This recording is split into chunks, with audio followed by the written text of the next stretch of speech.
Business is closed. Morning business is closed, and the Senate will convene as a court of impeachment. I ask senators to be seated. If there is no objection, the journal of proceedings of the trial are approved to date. And I ask the Sergeant-at-Arms to make the proclamation. Hear ye, hear ye, hear ye. All persons are commanded to keep silence on pain of imprisonment while the Senate of the United States is sitting for the trial of the article of impeachment exhibited by the House of Representatives against Donald John Trump, former President of the United States.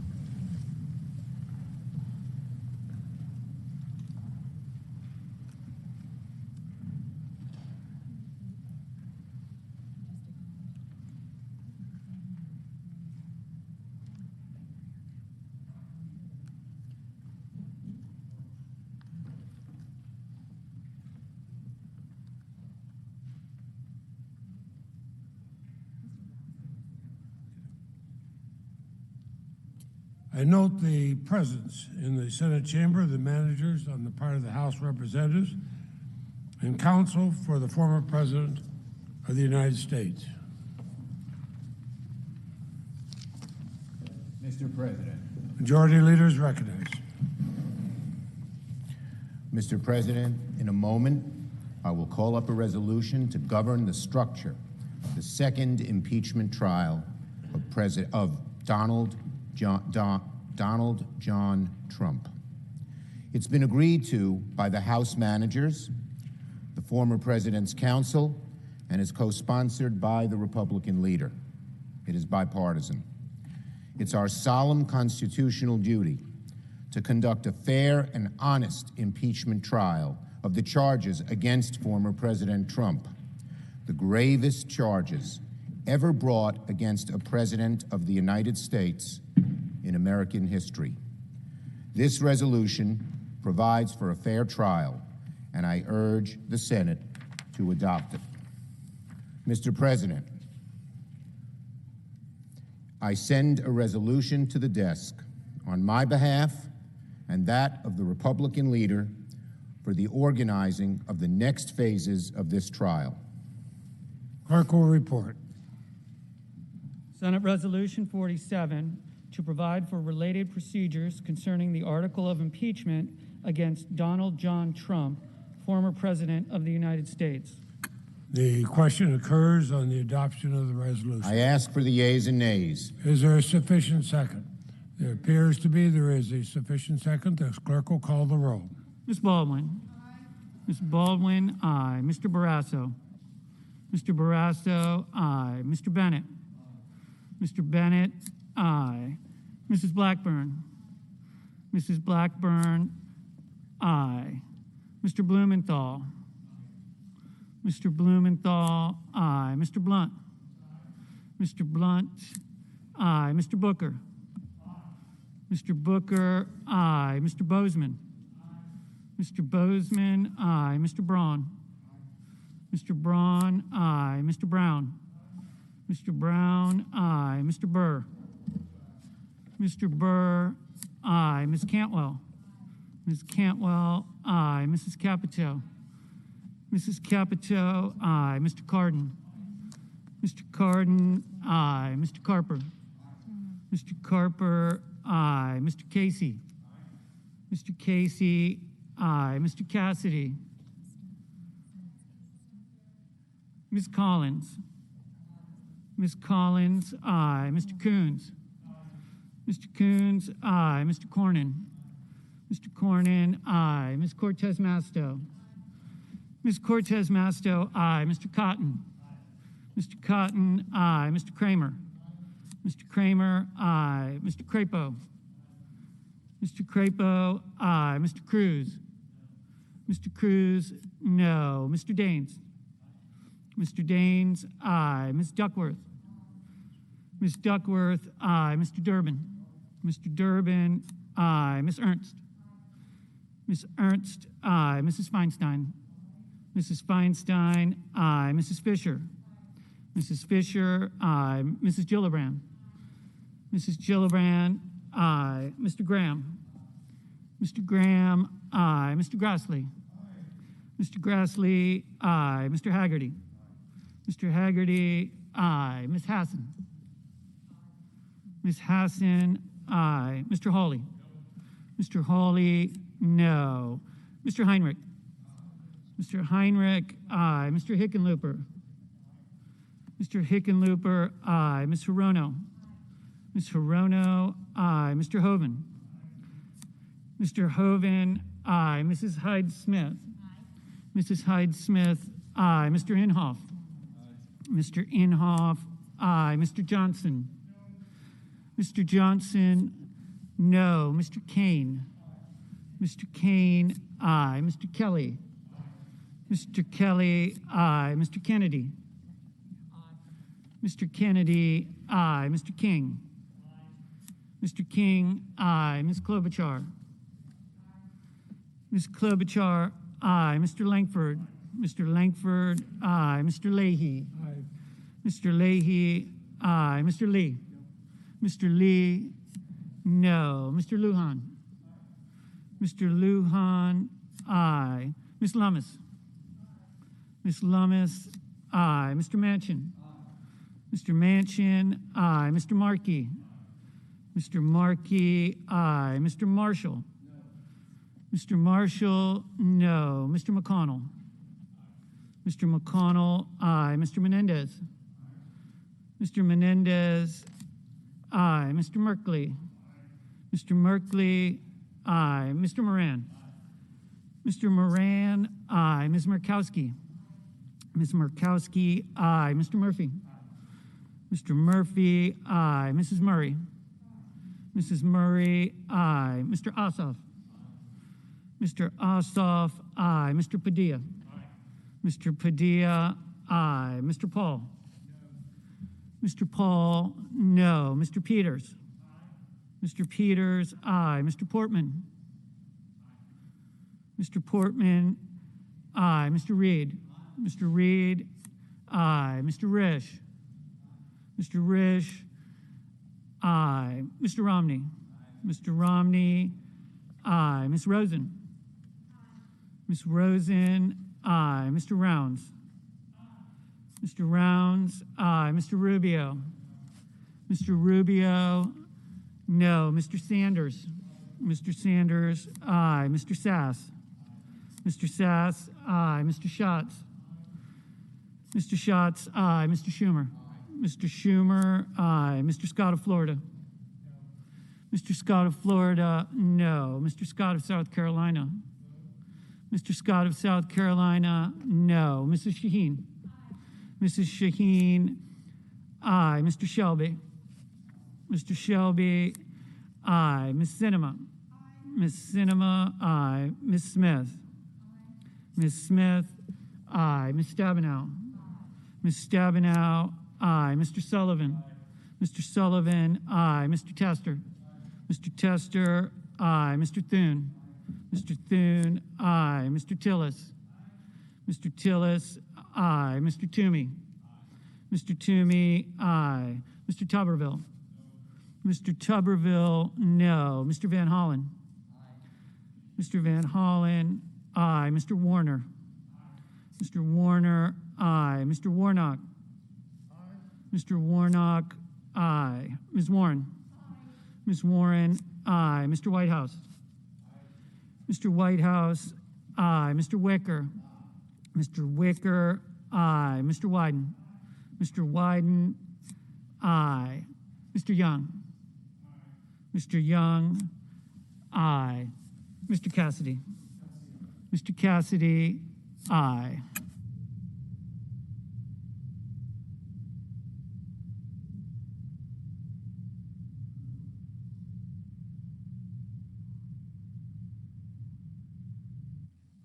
Mr. Haggerty. Mr. Haggerty, no.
In this vote, the yeas are 89, the nays are 11. The resolution is agreed to. And pursuant to the provisions of Senate Resolution 47, there shall now be 4 hours of argument by the parties, equally divided, on the question of whether Donald John Trump is subject to the jurisdiction of a court of impeachment for acts committed while President of the United States, notwithstanding the expiration of his term in that office. Mr. Manager Raskin, are you a proponent or opponent of this question? I'm a proponent.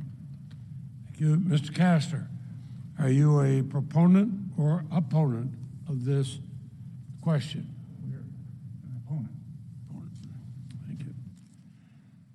Then, Mr. Manager Raskin, your party may proceed first and will be able to reserve rebuttal time if you wish. Mr. Raskin, you're recognized.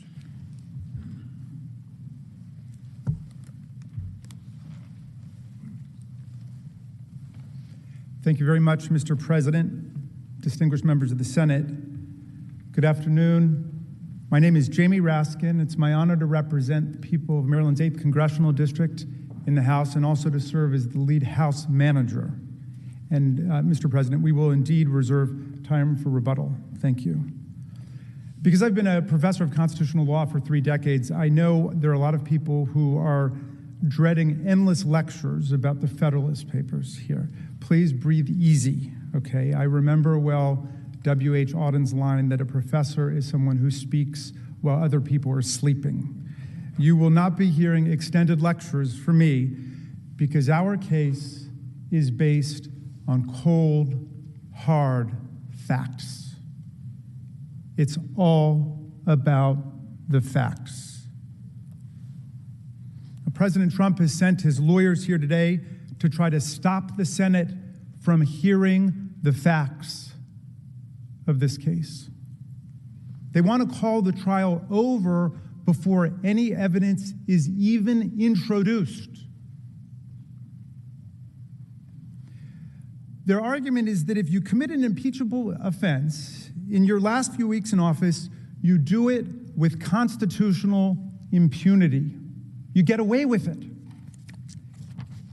In other words, conduct that would be a high crime and misdemeanor in your first year as president, and your second year as president, and your third year as president, and for the vast majority of your fourth year as president, you can suddenly do in your last few weeks in office without facing any constitutional accountability at all.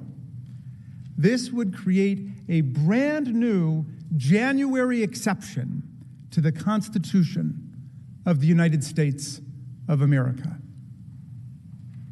A January exception. And everyone can see immediately why this is so dangerous. It's an invitation to the president to take his best shot at anything he may want to do on his way out the door, including using violent means to lock that door, to hang on to the Oval Office at all costs, and to block the peaceful transfer of power. In other words, the January exception is an invitation to our founders' worst nightmare. And if we buy this radical argument that President Trump's lawyers advance, we risk allowing January 6th to become our future. And what will that mean for America? Think about it. What will the January exception mean to future generations if you grant it? I'll show you.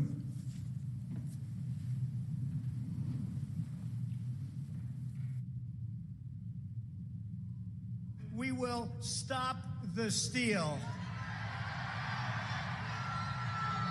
Today, I will lay out just some of the evidence proving that we won this election, and we won it by a landslide. This was not a close election.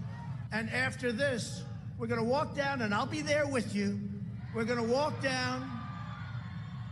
We're going to walk down to the Capitol. Yeah! Let's take the Capitol. Take the Capitol. Take the Capitol. We are going to the Capitol, where our problem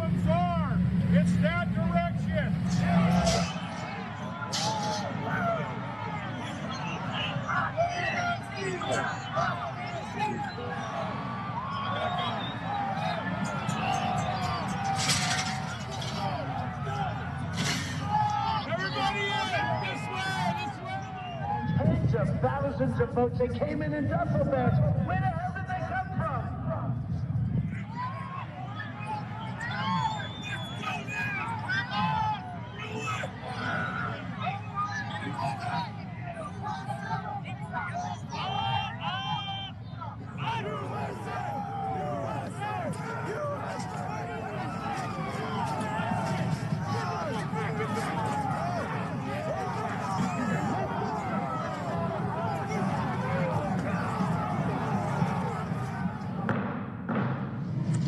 Madam Speaker, the Vice President, and the United States Senate.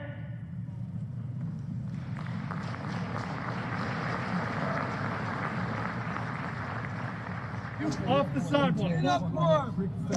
Stand up for him. We outnumber you a million to one out here, dude. Take the building. Take the building. Fuck these kids. Join us. That's enough. There's much more coming. The Constitution says you have to protect our country and you have to protect our Constitution. And you can't vote on fraud. And fraud breaks up everything, doesn't it? When you catch somebody in a fraud, you're allowed to go by very different rules.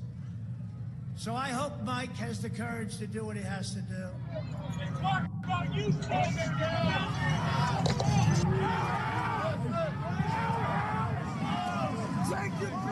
We fight. We fight like hell. And if you don't fight like hell, you're not going to have a country anymore.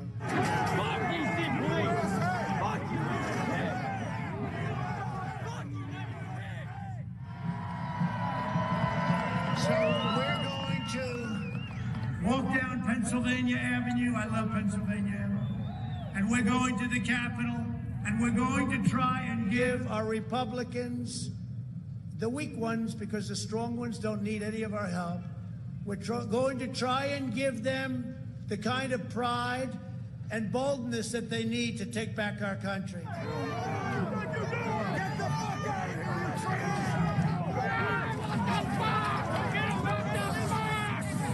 Majority Leader. We're debating a step that has never been taken in American history.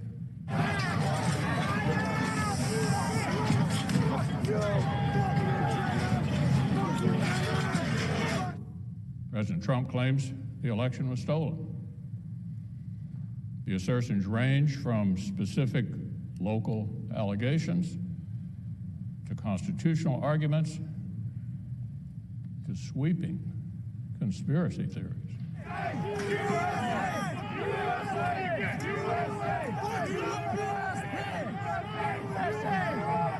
But my colleagues, nothing before us proves illegality anywhere near the massive scale that would have tipped the entire election.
Second floor!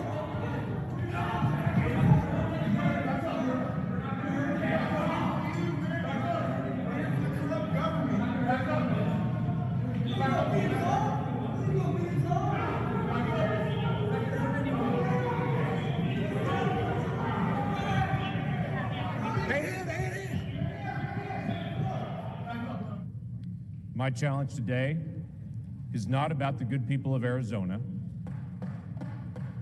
And it will stand in recess until the call of the chair. We'll pause. Protesters are in the building. Thank you.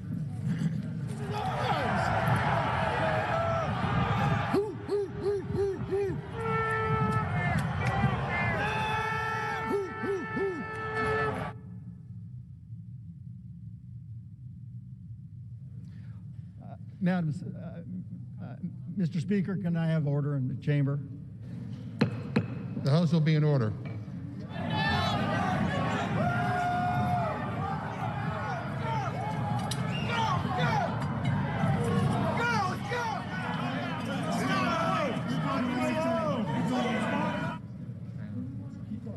The House will be in order. Okay.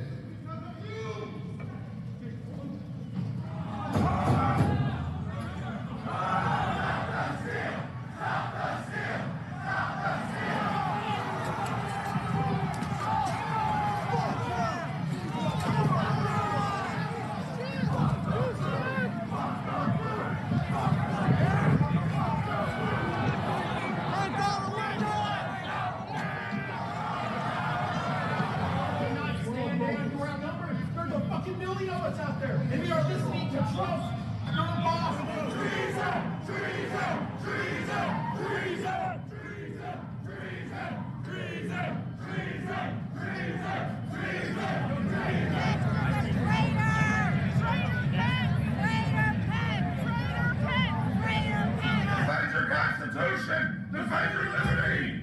Defend your Constitution!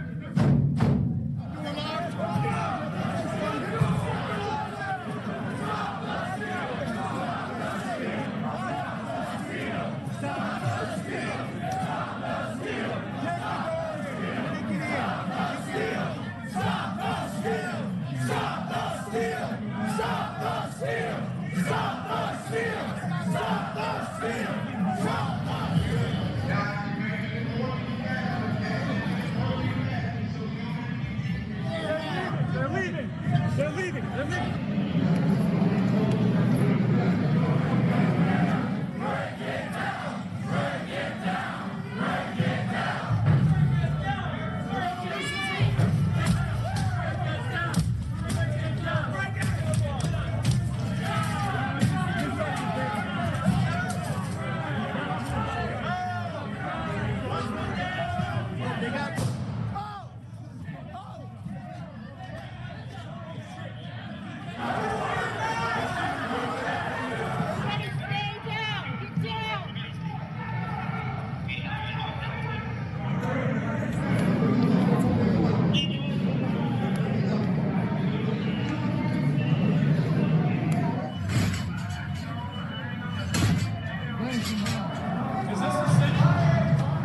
Where the fuck are they? There's gotta be something in here we can fucking use against these scumbags. That's what we fucking need to have 30,000 guns on here. That's true. That's what we need.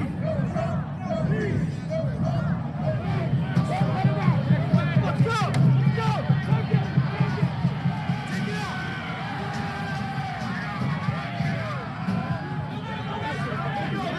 Use the shield! Use the shield! Use the shield! We need fresh patriots to run!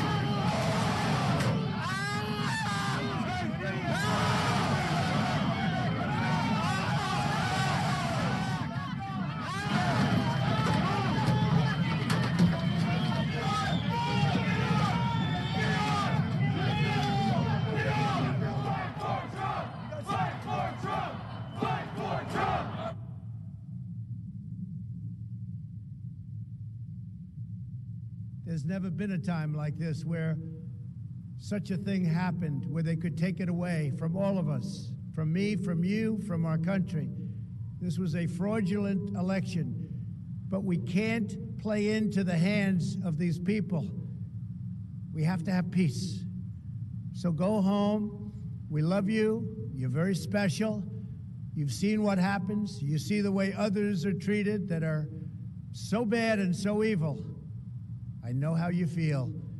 But go home and go home in peace.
Senators, the president was impeached by the U.S. House of Representatives on January 13th for doing that.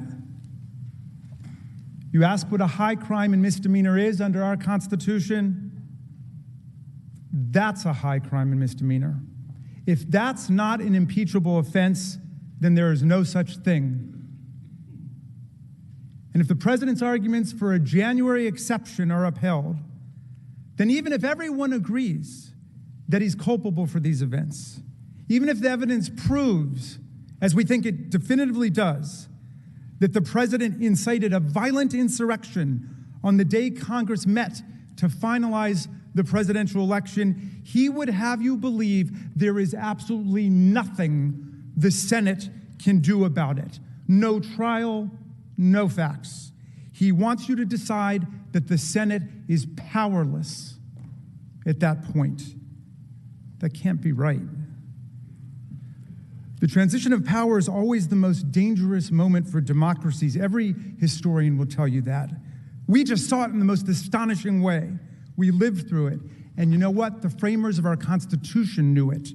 That's why they created a Constitution with an oath written into it that binds the president from his very first day in office until his very last day in office and every day in between. Under that Constitution and under that oath, the President of the United States is forbidden to commit high crimes and misdemeanors against the people at any point that he's in office. Indeed, that's one specific reason the impeachment, conviction, and disqualification powers exist: to protect us against presidents who try to overrun the power of the people in their elections and replace the rule of law with the rule of mobs. These powers must apply even if the president commits his offenses in his final weeks in office. In fact, that's precisely when we need them the most, because that's when elections get attacked. Everything that we know about the language of the Constitution, the framers' original understanding and intent, prior Senate practice, and common sense confirms this rule. Let's start with the text of the Constitution, which in Article 1, Section 2 gives the House the sole power of impeachment when the president commits high crimes and misdemeanors. We exercised that power on January 13th. The president, it is undisputed, committed his offense while he was president. And it is undisputed that we impeached him while he was president. There can be no doubt that this is a valid and legitimate impeachment. And there can be no doubt that the Senate has the power to try this impeachment. We know this because Article 1, Section 3 gives the Senate the sole power to try all impeachments. The Senate has the power, the sole power, to try all impeachments. All means all, and there are no exceptions to the rule. Because the Senate has jurisdiction to try all impeachments, it most certainly has jurisdiction to try this one. It's really that simple. The vast majority of constitutional scholars who've studied the question and weighed in on the proposition being advanced by the president, this January exception, heretofore unknown, agree with us. And that includes the nation's most prominent conservative legal scholars, including former 10th Circuit Judge Michael McConnell, the co-founder of the Federalist Society, Stephen Calabrese, Ronald Reagan Solicitor General Charles Freed, luminary Washington lawyer Charles Cooper, among hundreds of other constitutional lawyers and professors. I commend the people I named, their recent writings to you in the newspapers over the last several days. And all of the key precedents, along with detailed explanation of the constitutional history and textual analysis, appear in the trial brief we filed last week and the reply brief that we filed very early this morning. I'll spare you a replay, but I want to highlight a few key points from constitutional history that strike me as compelling in foreclosing President Trump's argument that there's a secret January exception hidden away in the Constitution. The first point comes from English history, which matters because, as Hamilton wrote, England provided the model from which the idea of this institution has been borrowed. And it would have been immediately obvious to anyone familiar with that history that former officials could be held accountable for their abuses while in office. Every single impeachment of a government official that occurred during the framers' lifetime concerned a former official. A former official. Indeed, the most famous of these impeachments occurred while the framers gathered in Philadelphia to write the Constitution. It was the impeachment of Warren Hastings, the former Governor General of the British colony of Bengal, and a corrupt guy. The framers knew all about it, and they strongly supported the impeachment. In fact, the Hastings case was invoked by name at the convention. It was the only specific impeachment case that they discussed at the convention. It played a key role in their adoption of the high crimes and misdemeanors standard. And even though everyone there surely knew that Hastings had left office 2 years before his impeachment trial began, not a single framer, not one, raised a concern when Virginian George Mason held up the Hastings impeachment as a model for us in the writing of our Constitution. The early state constitutions supported the idea too. Every single state constitution in the 1780s either specifically said that former officials could be impeached or were entirely consistent with the idea. In contrast, not a single state constitution prohibited trials of former officials. As a result, there was an overwhelming presumption in favor of allowing legislatures to hold former officials accountable in this way. Any departure from that norm would have been a big deal, and yet there's no sign anywhere that that ever happened. Some states, including Delaware, even confined impeachment only to officials who had already left office. This confirms that removal was never seen as the exclusive purpose of impeachment in America. The goal was always about accountability, protecting society, and deterring official corruption. Delaware matters for another reason. Writing about impeachment in the Federalist Papers, Hamilton explained that the President of America would stand upon no better ground than a governor of New York and upon worse ground than the governors of Maryland and Delaware. He thus emphasized that the president is even more accountable than officials in Delaware, where, as I noted, the Constitution clearly allowed impeachment of former officials. And nobody involved in the convention ever said that the framers meant to reject this widely accepted, deeply rooted understanding of the word impeachment when they wrote it into our Constitution. The convention debates instead confirm this interpretation. There, while discussing impeachment, the framers repeatedly returned to the threat of presidential corruption aimed directly at elections, the heart of self-government. Almost perfectly anticipating President Trump, William Davey of North Carolina explained impeachment was for a president who spared, quote, no effort or means whatever to get himself reelected. Hamilton in Federalist I said the greatest danger to republics and the liberties of the people comes from political opportunists who begin as demagogues and end as tyrants, and the people who are encouraged to follow them. President Trump may not know a lot about the framers, but they certainly knew a lot about him. Given the framers' intense focus on danger to elections and the peaceful transfer of power, it is inconceivable that they designed impeachment to be a dead letter in the president's final days in office, when opportunities to interfere with the peaceful transfer of power would be most tempting and most dangerous, as we just saw. Thus, as a matter of history and original understanding, there is no merit to President Trump's claim that he can incite an insurrection and then insist weeks later that the Senate lacks the power to even hear evidence at a trial, to even hold a trial. The true rule was stated by former President John Quincy Adams when he categorically declared, I hold myself, so long as I have the breath of life in my body, amenable to impeachment by the House for everything I did during the time I held any public office.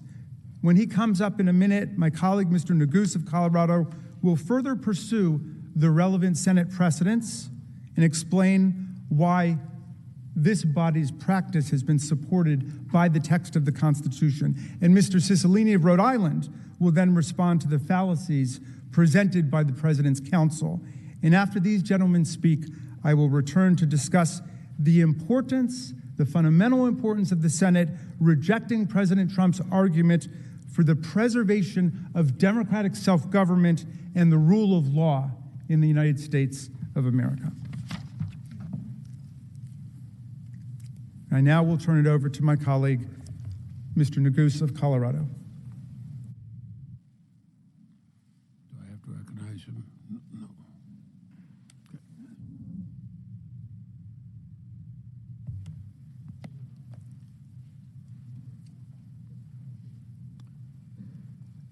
Mr. President, distinguished senators, my name is Joe Neguse, and I represent Colorado's 2nd Congressional District in the United States Congress. Like many of you, I'm an attorney. I practiced law before I came to Congress, tried a lot of different cases, some more unique than others. Certainly never a case as important as this one, nor a case with such a heavy and weighty constitutional question for you all to decide. Thankfully, as lead manager Raskin so thoroughly explained, the framers have answered that question for you, for us. And you don't need to be a constitutional scholar to know that the argument President Trump asks you to adopt is not just wrong, it's dangerous. And you don't have to take my word for it. This body, the world's greatest deliberative body, the United States Senate,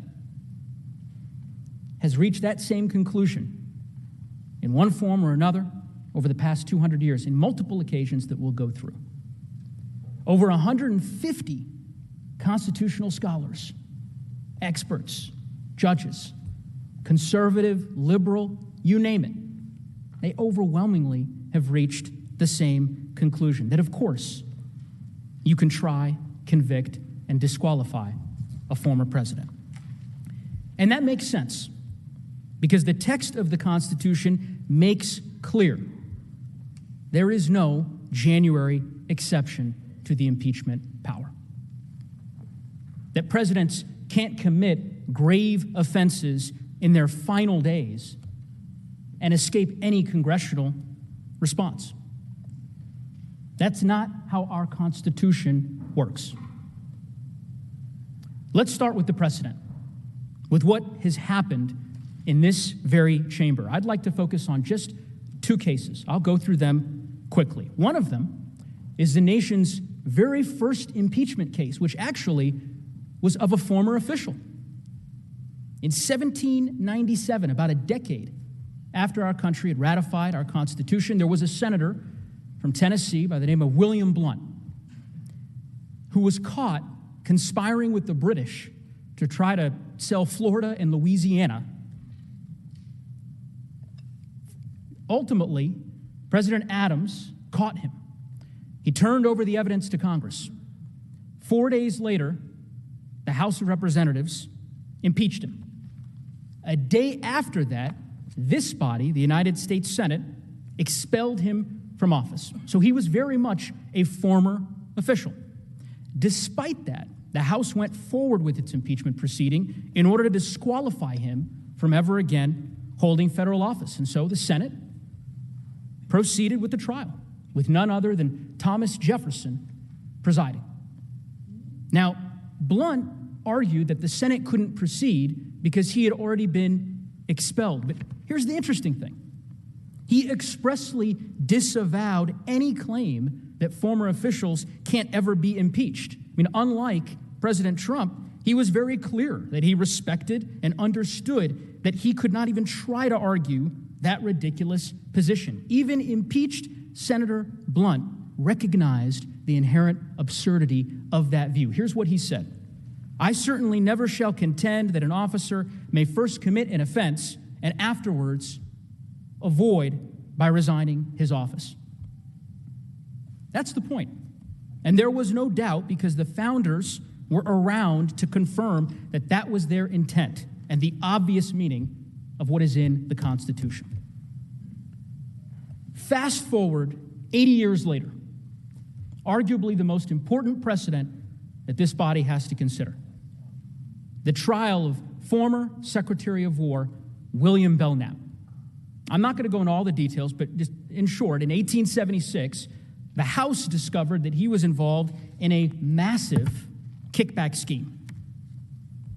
Hours before the House committee that discovered this conduct released its report documenting the scheme, Belknap literally rushed to the White House to resign, tender his resignation to President Ulysses Grant, to avoid any further inquiry into his misconduct, and of course, to avoid being disqualified from holding federal office in the future. Well, later that day, aware of the resignation, what did the House do? The House moved forward and unanimously impeached him, making clear its power to impeach a former official. And when his case reached the Senate, this body, Belknap made the exact same argument that President Trump is making today, that you all lack jurisdiction, any power to try him because he's a former official. Now, many senators at that time, when they heard that argument, literally they were sitting in the same chairs you all are sitting in today. They were outraged by that argument. Outraged. You can read their comments in the record. They knew it was a dangerous, dangerous argument with dangerous implications. It would literally mean that a president could betray their country, leave office, and avoid impeachment and disqualification entirely. And that's why, in the end, the United States Senate decisively voted that the Constitution required them to proceed with the trial. The Belknap case is clear precedent that the Senate must proceed with this trial since it rejected pretrial dismissal, affirmed its jurisdiction, and moved to a full consideration of the merits. Now, Belknap ultimately was not convicted, but only after a thorough public inquiry into his misconduct, which created a record of his wrongdoing. It ensured his accountability and deterred anyone else from considering such corruption by making clear that it was intolerable. The trial served important constitutional purposes. Now, given that precedent that I've described to you, given all that that precedent imparts, you could imagine my surprise, Lead Manager Raskin's surprise, when we were reviewing the trial brief filed by the president, in which his counsel insists that the Senate actually didn't decide anything in the Belknap case. They say, these are not my words, I'll quote from their trial brief, it cannot be read as foreclosing an argument that they never dealt with. Never dealt with?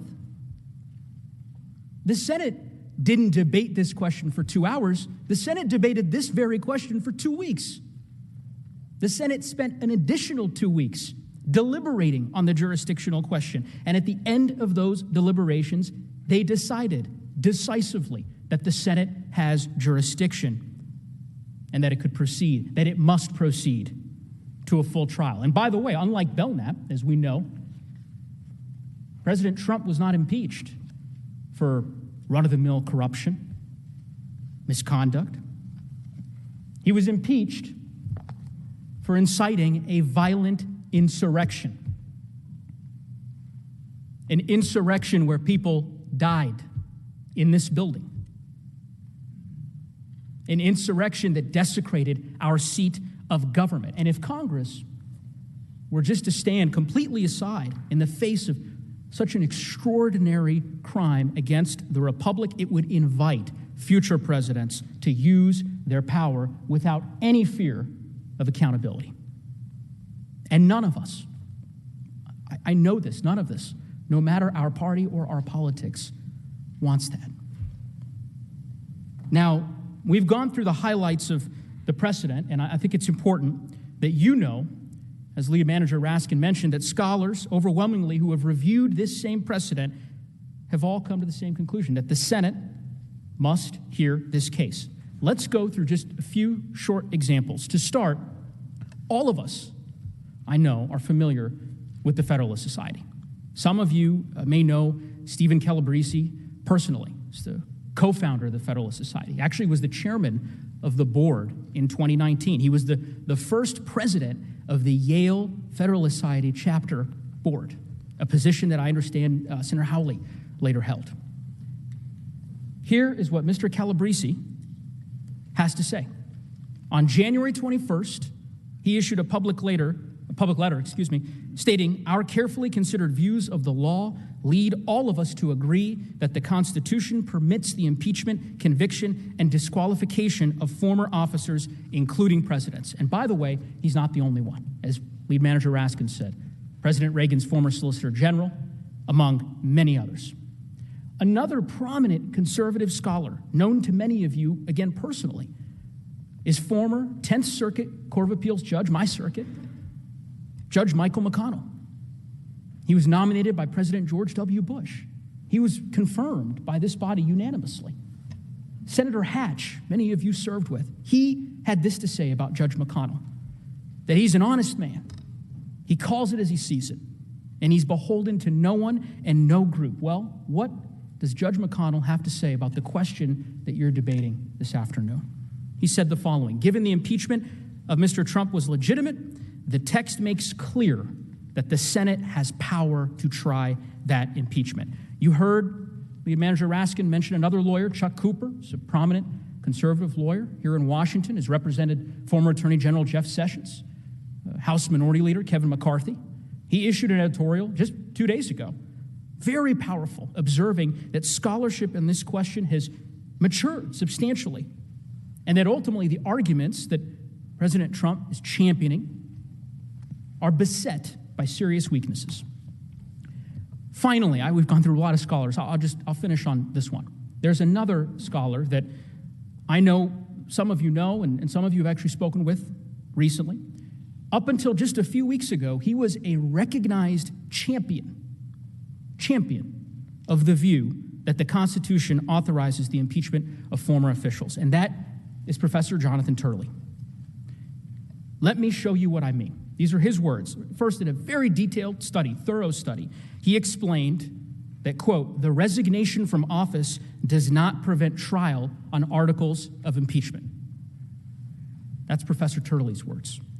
Same piece. He celebrated the Belknap trial. He described it as a corrective measure that helped the system regain legitimacy. He wrote another article. He's written several on this topic. This one is actually, it's a 146-page study, very detailed. And in that study, he said, quote, that the decision in Belknap was correct in its view that impeachment historically had extended to former officials, such as Warren Hastings, who you heard Lead Manager Raskin describe.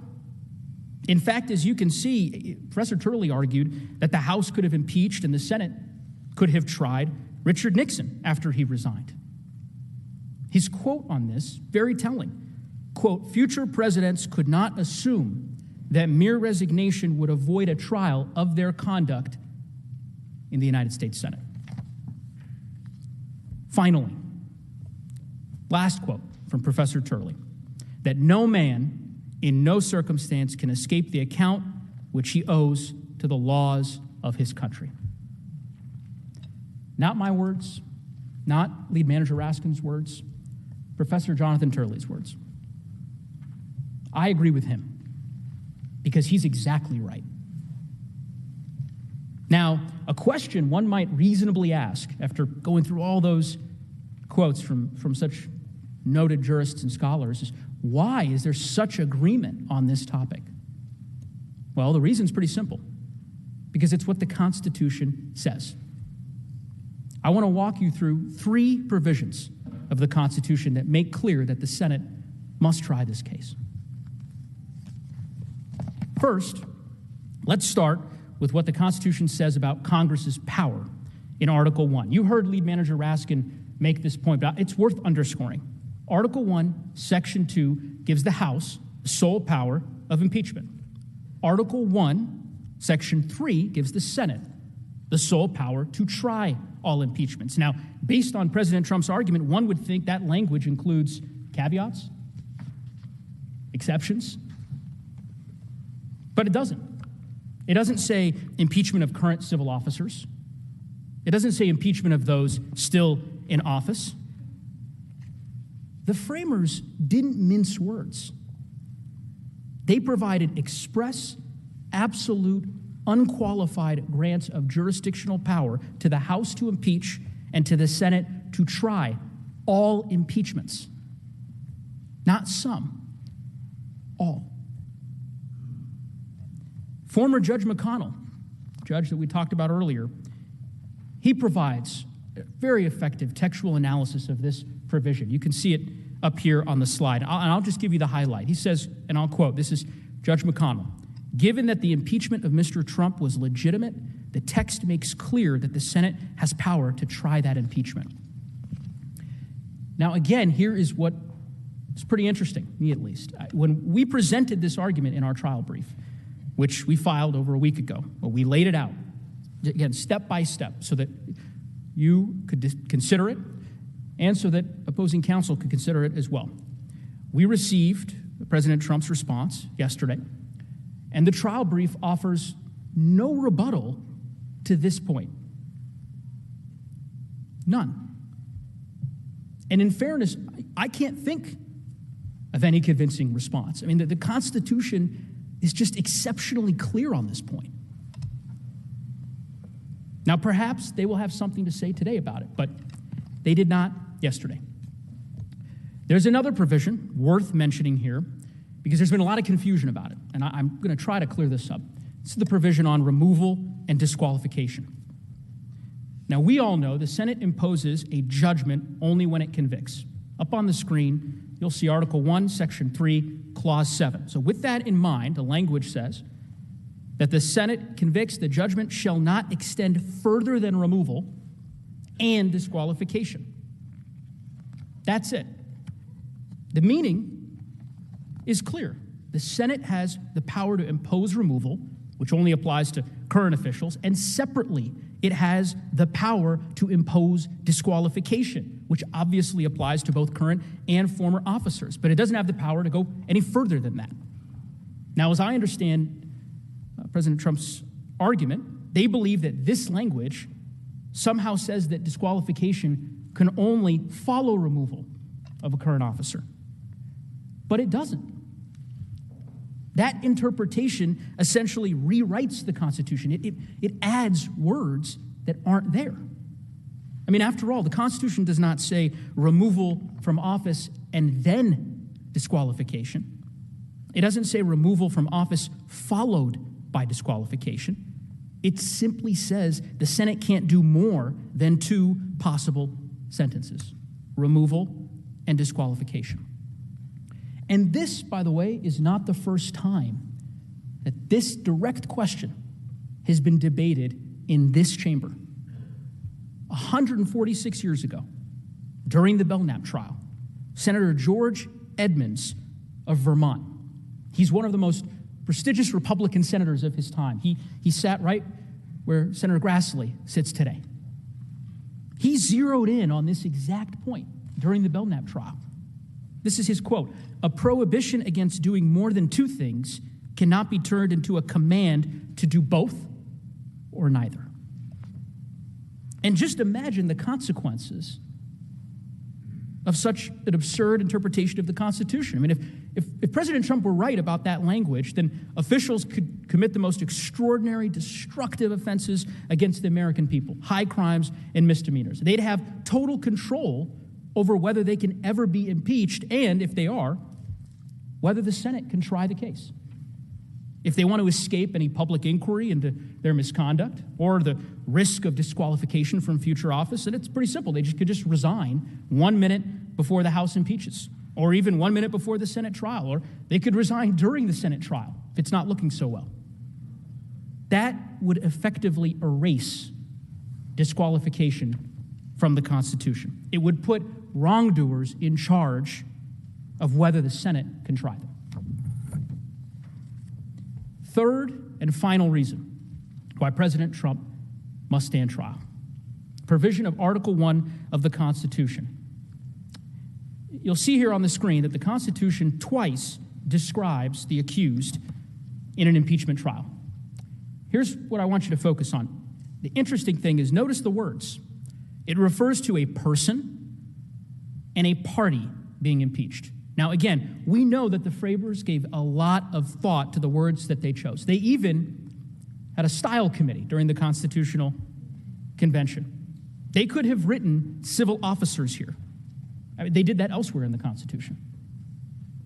That would have ultimately limited impeachment trials to current officials. But instead, they used broader language to describe who could be tried by the United States Senate. So who could be put on trial for impeachment other than civil officers? Who else could a person or a party be? Well, really, there's only one possible answer: former officers. And again, that actually might explain why, during the Belknap trial, Senator Thomas Bayard of Delaware, he later became the Secretary of State of the United States. He sat right where Senator Carper is sitting now. He found this point so compelling that he felt compelled to speak out on it. And during the trial, he concluded that the Constitution must allow the impeachment and trial of people and parties who are not civil officers. And the only group that could possibly encompass was former officials like Belknap, and of course, here, like President Trump. And just so we're clear, in full disclosure, this is another argument that was not addressed by President Trump in his rebuttal. And we know why they didn't. Because their argument doesn't square with the plain text of the Constitution. There is one provision that President Trump relies on almost exclusively. Article 2, Section 4. I'm sure you'll see it when they present their arguments. Their argument is that the language you'll see on the screen somehow prevents you from holding this trial by making removal from office an absolute requirement. But again, where does the language say that? Where does it say anything in that provision about your jurisdiction? In fact, this provision isn't even in the part of the Constitution that addresses your authority. It's in Article 2, not Article 1. And it certainly says nothing about former officials. President Trump's interpretation doesn't square with history, originalism, textualism. In fact, even Chuck Cooper, the famous conservative lawyer I mentioned earlier, with clients like the House Minority Leader, he has concluded that this provision of the Constitution that President Trump relies on cuts against his position, his words. And that's because, as Cooper says, Article 2, Section 4 means just what it says. I mean, the first half describes what an official must do to be impeached, namely commit high crimes and misdemeanors. And the second half describes what happens when civil officers of the United States, including the sitting president, are convicted, removal from office. That's it. In Cooper's words, it simply establishes what is known in criminal law as a mandatory minimum punishment. It says nothing about former officials, nothing at all. Given all of that, it is not surprising that in President Trump's legal trial brief, 75-page brief, they struggled to find any professors to support their position. They did cite one professor, though, Professor Kalt. He's an expert in this field, who they claimed agreed with them that the only purpose of impeachment is removal. Professor Kalt's position, which they had to have known because it's in the article that they cite in the brief, is that removal is, quote, not the sole end of impeachment. Actually, in that same article, he describes the view advocated by President Trump's lawyers as having deep flaws. And again, you do not have to take my word for it. You can take Professor Kalt's word for it, the professor they cited in their brief filed yesterday, because he tweeted about it. And on the screen here, this is what he had to say. I'm not going to read through it in great detail. I'll just simply give you the highlights. President Trump's brief cites my 2001 article on late impeachment a lot, but in several places, they misrepresent what I wrote quite badly. There are multiple examples of such flat-out misrepresentations. They didn't have to be disingenuous and misleading like this. This key constitutional scholar, relied on by President Trump, said it just right. I have explained in great detail the many reasons why the argument that President Trump advocates for here today is wrong. I just want to close with a note about why it's dangerous. Lead manager Raskin explained that impeachment exists to protect the American people from officials who abuse their power, who betray them. It exists for a case just like this one. Honestly, it is hard to imagine a clearer example of how a president could abuse his office, inciting violence against a co-equal branch of government while seeking to remain in power after losing an election. Sitting back and watching it unfold. We all know the consequences. Like every one of you, I was in the Capitol on January 6th. I was on the floor with lead manager Raskin. Like every one of you, I was evacuated as this violent mob stormed the Capitol's gates. What you experienced that day, what we experienced that day, what our country experienced that day is the framers' worst nightmare come to life. Presidents can't inflame insurrection in their final weeks and then walk away like nothing happened. And yet that is the rule that President Trump asks you to adopt. I urge you, we urge you, to decline his request, to vindicate the Constitution, to let us try this case.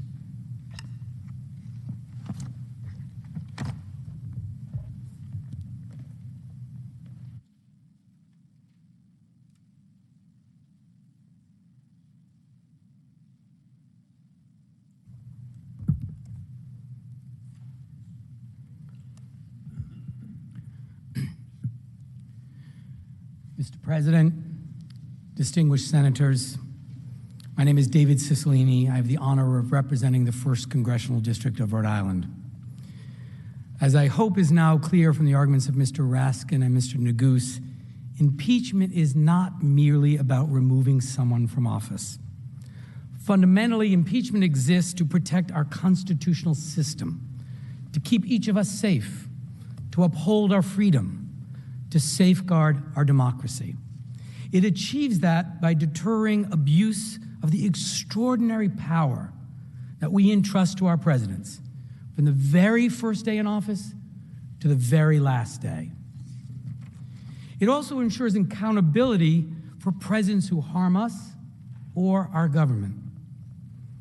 In the aftermath of a tragedy, it allows us an opportunity to come together and to heal by working through what happened and reaffirming our constitutional principles.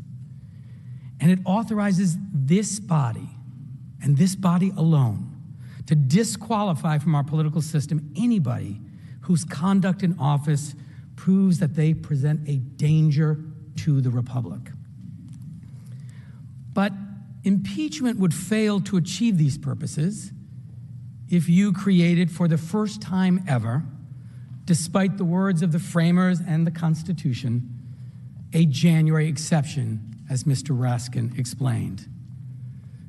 Now, I was a former defense lawyer for many years, and I can understand why President Trump and his lawyers don't want you to hear this case, why they don't want you to see the evidence.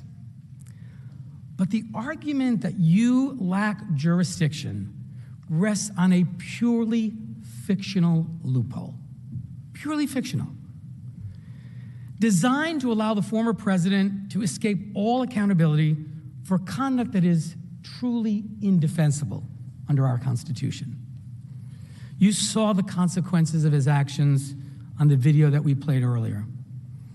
I'd like to emphasize in still greater detail the extraordinary constitutional offense that the former president thinks you have no power whatsoever to adjudicate. While spreading lies about the election outcome in a brazen attempt to retain power against the will of the American people, he incited an armed, angry mob to riot.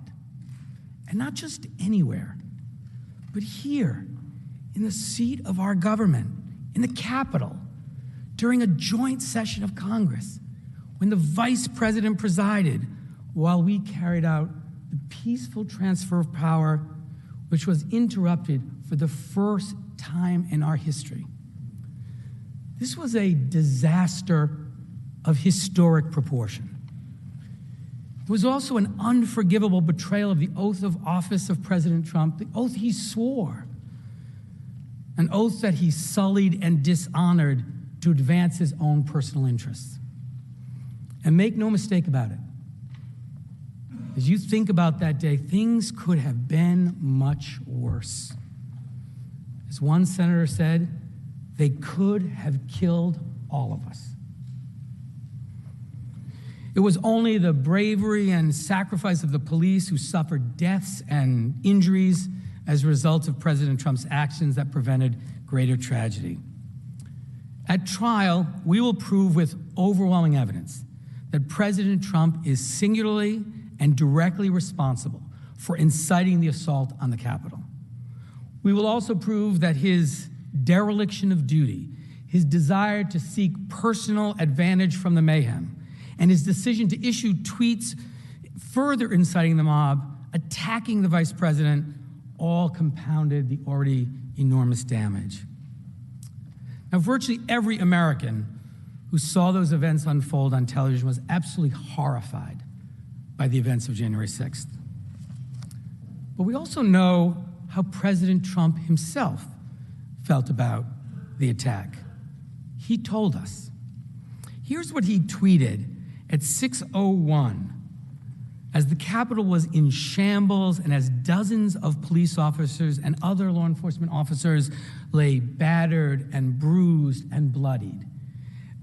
Here's what he said: "These are the things and events that happen when a sacred landslide election victory is so unceremoniously and viciously stripped away from great patriots who have been badly and unfairly treated for so long. Go home with love and in peace. Remember this day forever." Every time I read that tweet, it chills me to the core. The President of the United States sided with the insurrectionists. He celebrated their cause. He validated their attack. He told them, "Remember this day forever." Hours after they marched through these halls looking to assassinate Vice President Pence, the Speaker of the House, and any of us they could find. Given all that, it's no wonder that President Trump would rather talk about jurisdiction and a supposed January exception, rather than talk about what happened on January 6th. Make no mistake, his arguments are dead wrong. They're distractions from what really matters. The Senate can and should require President Trump to stand trial. My colleagues have already addressed many of President Trump's efforts to escape trial. I'd like to cover the remainder and then address the broader issues at stake in this trial. For starters, in an extension of his mistaken reading of the Constitution, President Trump insists that he cannot face trial in the Senate because he's merely a private citizen. He references here the Bill of Attainder clause. But as Mr. Neguse just explained, the Constitution refers to the defendant in an impeachment trial as a person and a party, and certainly he counts as one of those. Let's also apply some common sense. There's a reason that he now insists on being called the 45th President of the United States rather than Citizen Trump. He isn't a randomly selected private citizen. He's a former officer of the United States government. He's a former president of the United States of America. He's treated differently under a law called the Former Presidents Act. For 4 years, we trusted him with more power than anyone else on earth. As a former president who promised on a Bible to use his power faithfully, he can and should answer for whether he kept that promise while bound by it in office. His insistence otherwise is just wrong. And so is his claim that there's a slippery slope to impeaching private citizens if you proceed. The trial of a former official for abuses he committed as an official, arising from an impeachment that occurred while he was an official, poses absolutely no risk whatsoever of subjecting a private citizen to impeachment for their private conduct. To emphasize the point, President Trump was impeached while he was in office for conduct in office, period. The alternative, once again, is this January exception, in which our most powerful officials can commit the most terrible abuses and then resign to leave office and suddenly claim that they're just a private citizen who can't be held accountable at all. In the same vein, President Trump and his lawyers argue that he shouldn't be impeached because it will set a bad precedent for impeaching others. But that slippery slope argument is also incorrect. For centuries, the prevailing view has been that former officials are subject to impeachment, and you just heard a full discussion of that. The House has repeatedly acknowledged that fact. But in the vast majority of cases, the House has rightly recognized that an official's resignation or departure makes the extraordinary step of impeachment unnecessary and maybe even unwise.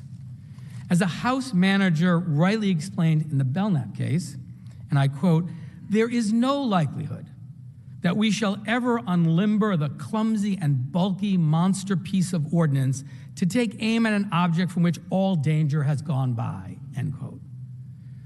President Trump's case, though, is different. The danger has not gone by.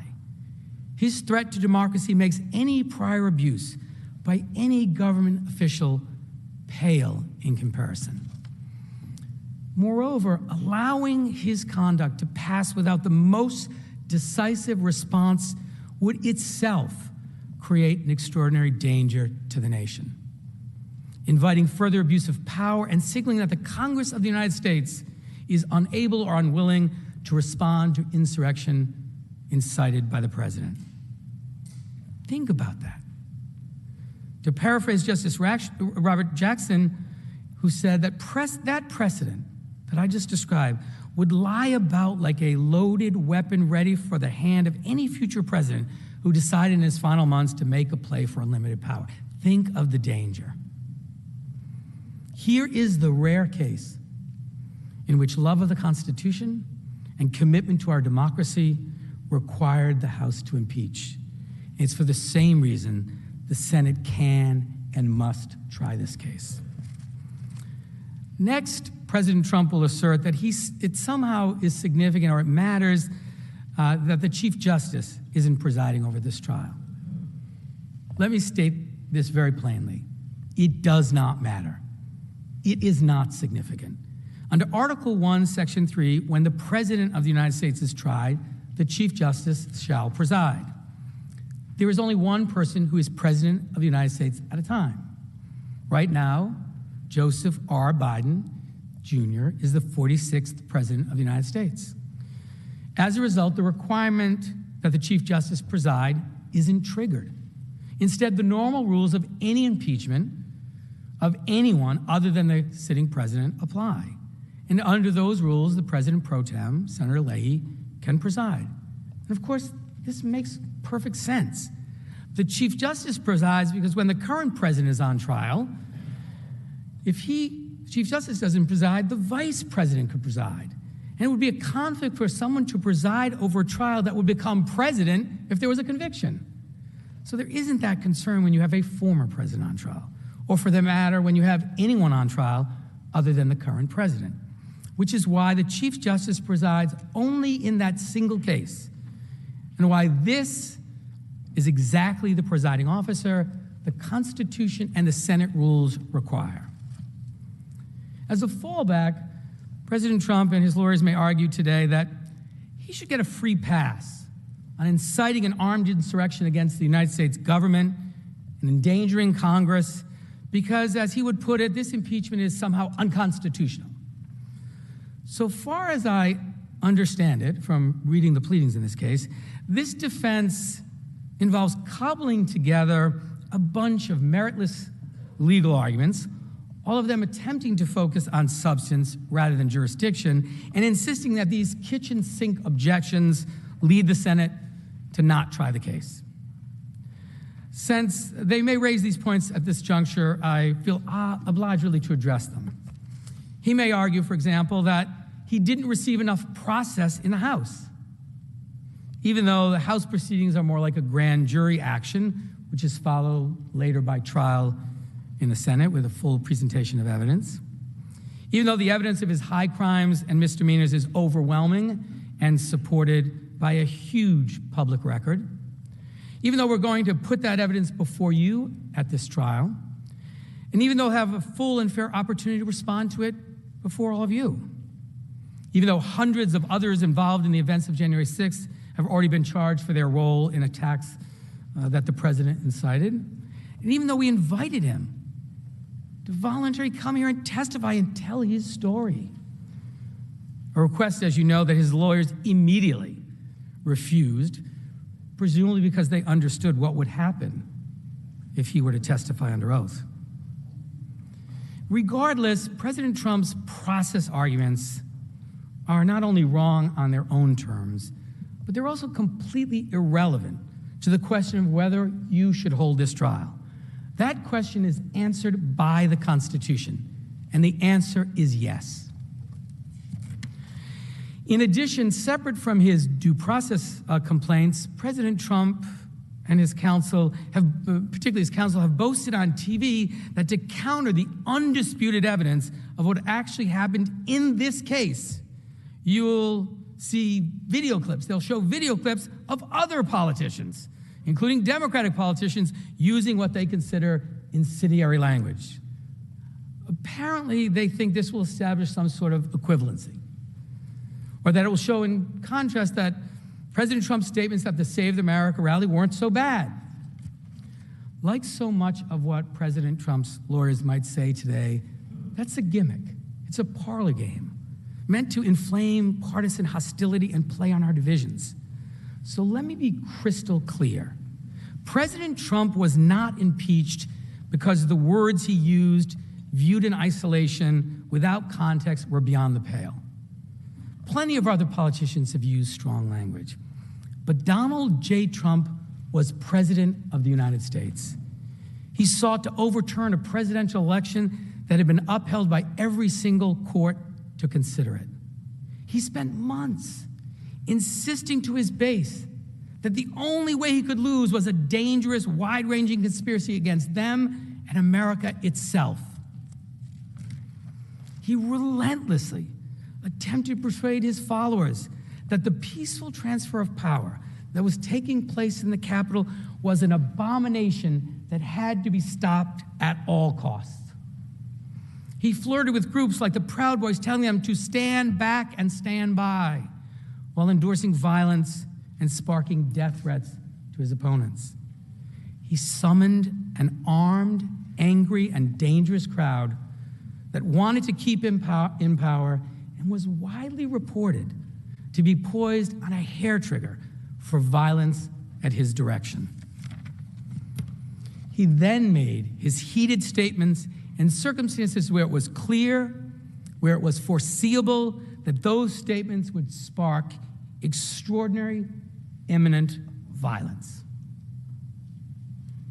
He then failed to defend the Capitol, the Congress, and the Vice President during the insurrection, engaging in extraordinary dereliction of duty and desertion of duty that was only possible because of the high office he held. He issued statements during the insurrection, targeting the Vice President and reiterating the very same lies about the election that had launched the violence in the first place. And he issued a tweet 5 hours after the Capitol was sacked, in which he sided with the bad guys. We all know that context matters, that office and meaning and intent and consequences matter. Simply put, it matters when and where and how we speak. The oaths we sworn and the power we hold matter. President Trump was not impeached because he used words that the House decided are forbidden or unpopular. He was impeached for inciting armed violence against the government of the United States of America. This leads me to a few final thoughts about why it's so important for you to hear this case as authorized and as indeed required by our history and by the Constitution. President Trump's lawyers will say, I expect, that you should dismiss this case so that the country can move on. They'll assert that this impeachment is partisan and that the spirit of bipartisanship and bipartisan cooperation requires us to drop the case and march forward in unity. With all due respect, every premise and every conclusion of that argument is wrong. Just weeks ago, the President of the United States literally incited an armed attack on the Capitol, our seat of government, while seeking to retain power by subverting an election he lost, and then celebrated the attack. People died. People were brutally injured. President Trump's actions endangered every single member of Congress, his own vice president, thousands of congressional staffers, and our own Capitol Police and other law enforcement. This was a national tragedy, a disaster for America's standing in the world. And President Trump is singularly responsible for inciting it. As we will prove, the attack on the Capitol was not solely the work of extremists lurking in the shadows. Indeed, does anyone in this chamber honestly believe that but for the conduct of President Trump, that a charge in the article of impeachment, that attack at the Capitol would have occurred? Does anybody believe that? And now his lawyers will come before you and insist, even as the Capitol is still surrounded with barbed wires and fences and soldiers, that we should just move on, let bygones be bygones, and allow President Trump to walk away without any accountability, any reckoning, any consequences. That cannot be right.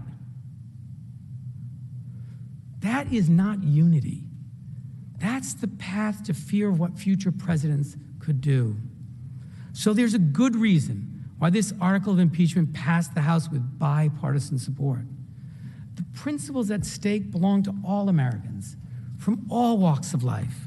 We have a common interest in making clear that there are lines nobody can cross, especially the President of the United States. And so we share an interest in this trial where the truth can be shown and where President Trump can be called to account for his offenses. William Faulkner famously wrote that the past is never dead.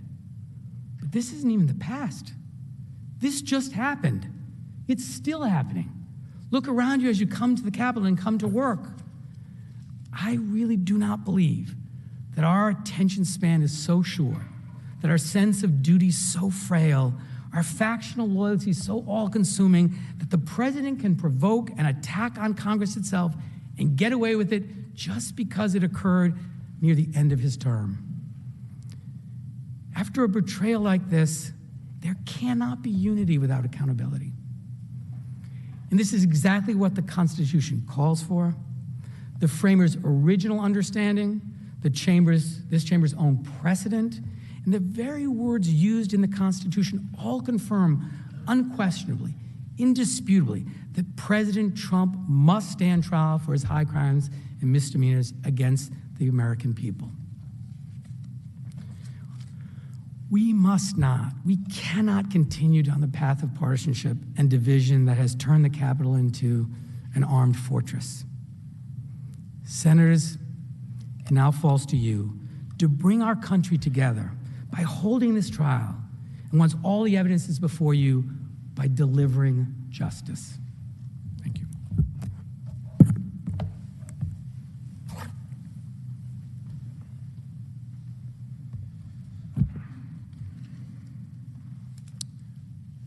Senators, Mr. President, to close, I want to say something personal about the stakes of this decision, whether President Trump can stand trial and be held to account for inciting insurrection against us.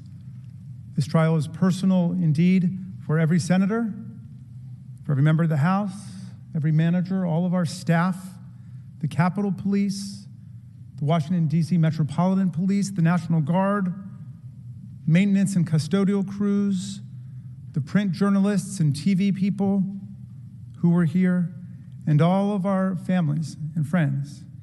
And I hope this trial reminds America how personal democracy is, and how personal is the loss of democracy, too.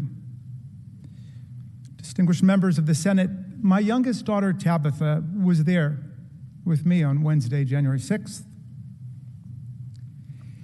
It was the day after we buried her brother, our son Tommy, the saddest day of our lives. Also, there was my son-in-law, Hank, who's married to our oldest daughter, Hannah, and I consider him a son too, even though he eloped with my daughter and didn't tell us what they were going to do. But it was in the middle of COVID-19. But the reason they came with me that Wednesday, January 6th, was because they wanted to be together with me in the middle of a devastating week for our family. And I told them I had to go back to work because we were counting electoral votes that day on January 6th. It was our constitutional duty. And I invited them instead to come with me to witness this historic event, the peaceful transfer of power in America. And they said they heard that President Trump was calling on his followers to come to Washington to protest, and they asked me directly, would it be safe? Would it be safe? And I told them, of course it should be safe. This is the Capitol. Steny Hoyer, our majority leader, had kindly offered me the use of his office on the House floor because I was one of the managers that day and we were going through our grief. So Tabitha and Hank were with me in Steny's office as colleagues dropped by to console us about the loss of our middle child, Tommy, our beloved Tommy. Mr. Neguse and Mr. Cicilline actually came to see me that day. Dozens of members, lots of Republicans, lots of Democrats came to see me. And I felt a sense of being lifted up from the agony. And I won't forget their tenderness.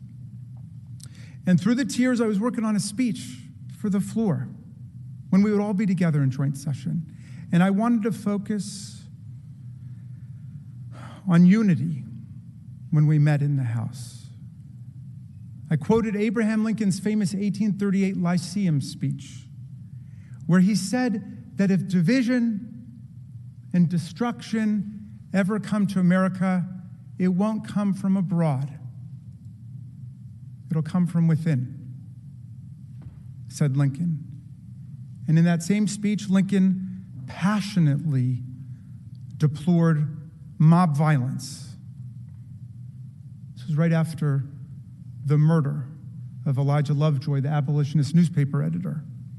And Lincoln deplored mob violence, and he deplored mob rule, and he said it would lead to tyranny and despotism in America. That was the speech I gave that day after the House very graciously and warmly welcomed me back. And Tabitha and Hank came with me to the floor, and they watched it from the gallery. And when it was over, they went back to that office, Steny's office, off of the House floor. They didn't know that the House had been breached yet, and that an insurrection, a riot, or a coup had come to Congress. And by the time we learned about it, about what was going on, it was too late. I couldn't get out there to be with them in that office. And all around me, people were calling their wives and their husbands, their loved ones, to say goodbye. Members of Congress, in the House anyway, were removing their congressional pins so they wouldn't be identified by the mob as they tried to escape the violence. Our new chaplain got up and said a prayer for us, and we were told to put our gas masks on.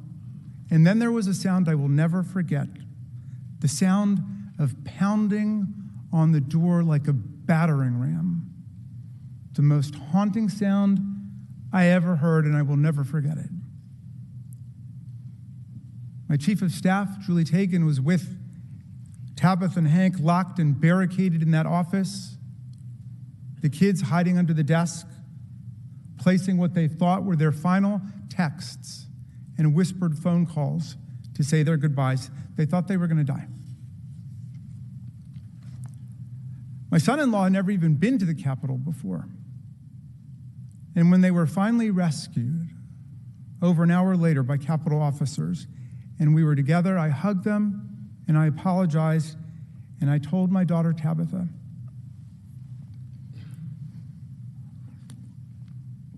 who's 24 and a brilliant algebra teacher in Teach for America. Now, I told her how sorry I was, and I promised her that it would not be like this again the next time she came back to the Capitol with me. And you know what she said? She said, "Dad, I don't want to come back to the Capitol."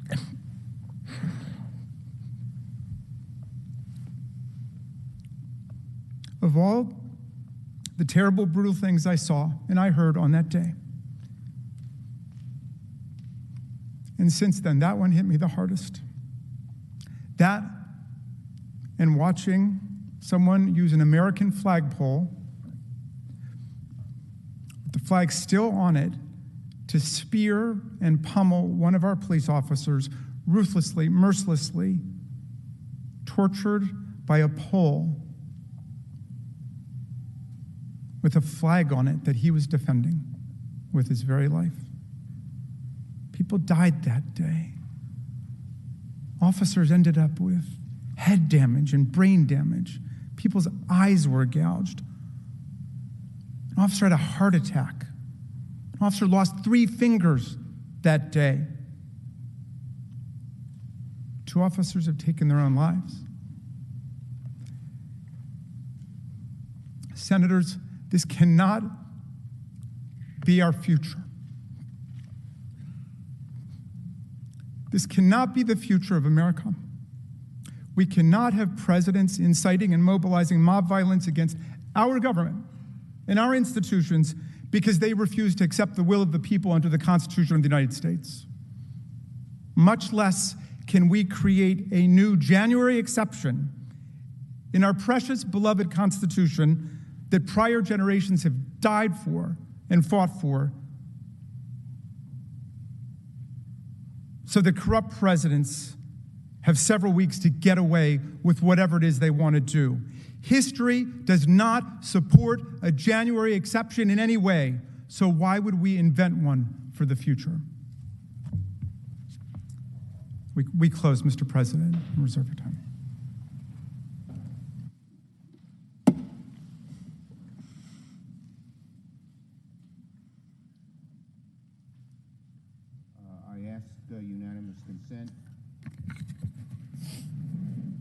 I ask unanimous consent. There now be a 10-minute break. I ask unanimous consent the Senate recess for 10 minutes. Without objection, so ordered.